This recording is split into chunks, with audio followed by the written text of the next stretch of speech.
ଆଜ୍ଞା ହେମନ୍ତ ମା ଜୀବନଟା 26 ବର୍ଷ ଏମିତିରେ ପଲା। ହେମନ୍ତ ମୁଁ ଭାବୁଛି ଚାଲ ଲାଇଫଟା ଟିକେ ଏନ୍ଜୟ କରିବା ପାଇଁ ବୋଲି ବାହାରି କୁଆଡ଼େ ବୁଲିବା ପାଇଁ ଯିବା। ଆଉ କେତେଟା ସମୟ ଏମିତି କିଛି ଅଛି। ଆର ବର୍ଷକୁ ଗଲେ ବାହା ଛାଇକିରି ପିଲା ଛୁଆ ହେଇଯିବେ। ପିଲା ଗାଈ ସାଙ୍ଗରେ ବାଛୁରୀ। ଆରେ କଥାଟା ଫାଷ୍ଟ ଶୁଣୁନ, ହଗି ପକେଇଲା ପରି ହଉଛ। ବସ ବସ ବସ କୁହ କଣ କହିବ କୁହ।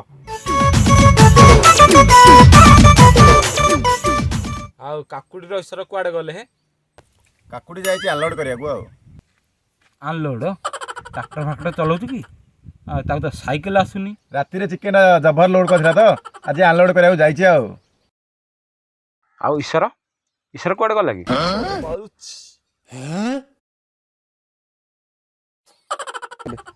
ସିଆଡେ ବି ମାରୁଛି।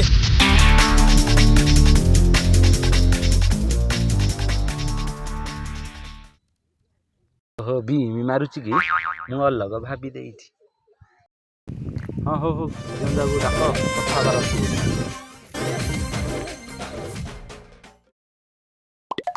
କାକୁଡ଼ି ରେ କଣ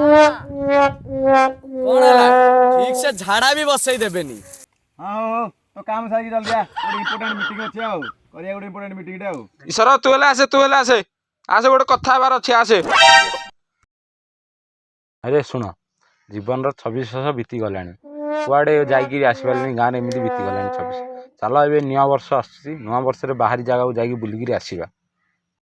ହଁ ମୁଁ ହେଲେ ଭାବୁଥିଲି କୁଆଡ଼େ ଟିକେ ଯିବା। ହଁ କୁଆଡେ ଯିବା କୁହ?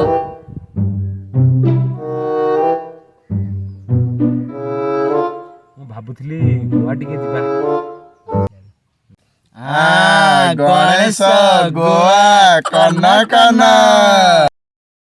କନ କଣ ରେ ପୁଅ, ଏଇ ବୟସରୁ ବୁଢା ହେଲେ ରସ ଶୁଖିଲେ ଯିବୁ। ଯିବା, ନିଶ୍ଚୟ ଯିବା। କାର, ବସ, ରେଳ, ମୁଁ କହୁଥିଲି ପ୍ଲେନ ରେ ଯିବା ରେ, ପ୍ଲେନ ରେ ଯିବା। ଭାବିବାର କଣ ଅଛି, ଡାବୁ ପ୍ରବଳ, ଖାଲି ପ୍ଲେନ ରେ ଯିବା, ପ୍ଲେନ।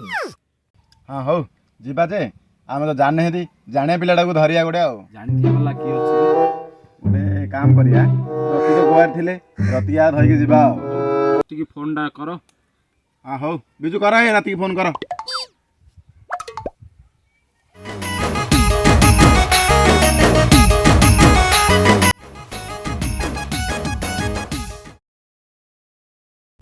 କୋଉଠି ଅଛୁ ରେ? ହଉ ସନ୍ଧ୍ୟାବେଳୁ ଟିକେ ପଡ଼ିଆରେ ଆସେ କଥା ହେବା।